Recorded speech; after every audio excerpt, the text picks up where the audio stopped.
good morning, everyone. We are going to start right now. Congressman Doyle is on a very tight schedule. We very much appreciate him making time for us today. With no further ado, Congressman Mike Doyle. Thanks, David.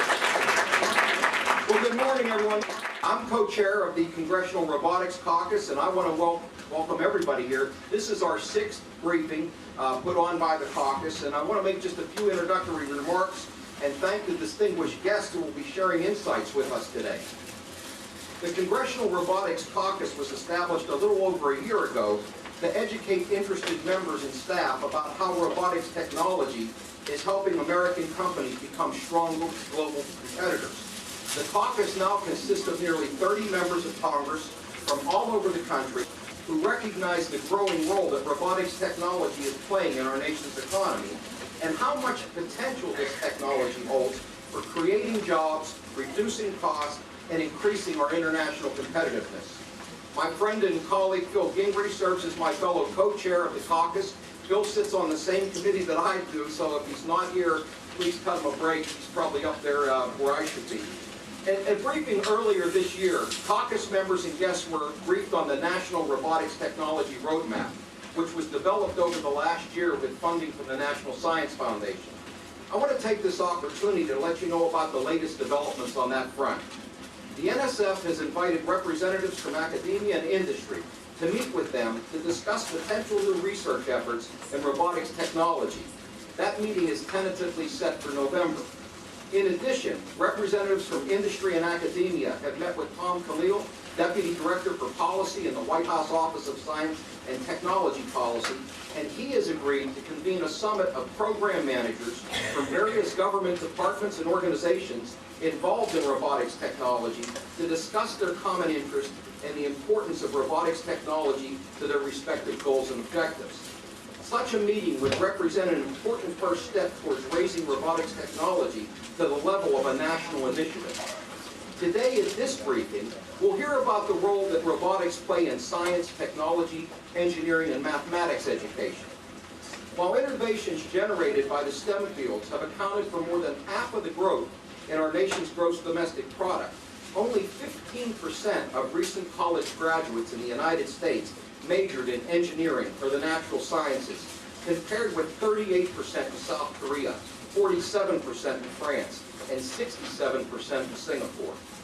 The growing shortfall of STEM graduates, together with the impending retirement of many of our current STEM professionals, presents a very real and imminent threat to our national security and our ability to remain globally competitive.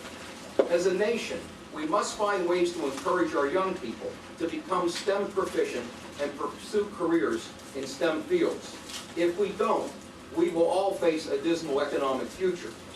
The first effort to use robotics in education has been the creation of the robotics competitions. There are now dozens of robotics and unmanned system competitions across the country, spanning all levels of education and involving tens of thousands of participants from elementary schools to colleges.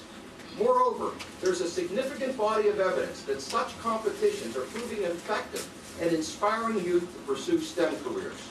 However, researchers are beginning to think that the robotics competitions could just be the tip of a much larger iceberg, and that robotics can and should go further and has the potential to revolutionize STEM curriculum and the way STEM is taught in classrooms. To address this need, government, industry, academia, and education leaders together must envision, devise, and implement an integrated set of programs that on a national scale promotes the use of robotics as a primary means of teaching STEM concepts. Such a national educational robotics initiative would provide support for the development of curriculum, for teacher development and support, for the purchase of materials, for participation in robotics competitions, and studies to quantitatively measure the impact and effectiveness of robotics education towards vastly improving K-12 STEM education. Our speakers on this issue today include Dean Kamen, inventor, physicist, and science and technology education advocate. Mr. Kamen is the founder of FIRST, which is an acronym for Inspiration and Recognition of Science and Technology, and DECA Research and Development. And of course, he's also the inventor of the iBot, the first insulin pump, and the Segway human transport. Quite a good speaker to have today. Crystal Johnson, the Executive Director of the National Science and Technology Council's Office of Science and Technology Policy, is here with us today also. We'll also hear from my good friend David Ruppersberger, President and CEO of the Technology Collaborative. Laura Lyons, a former first student who went on to get an engineering degree from Princeton. And Carla Salinas, a former Fauché Learning Center student and robotics captain who's now studying at the University of Southern California. And as you've probably already noticed, we have on display university, high school, and middle school robot exhibits from across the United States. I want to thank our speakers for making their time in their busy schedules to talk to us about these important issues. I hope you find their presentations interesting and informative. I want to thank you all for coming and thank you for your interest in this important issue. I hope you'll join us for future briefings on robotics as well. And I do apologize I have to run, but have a great session and thank you.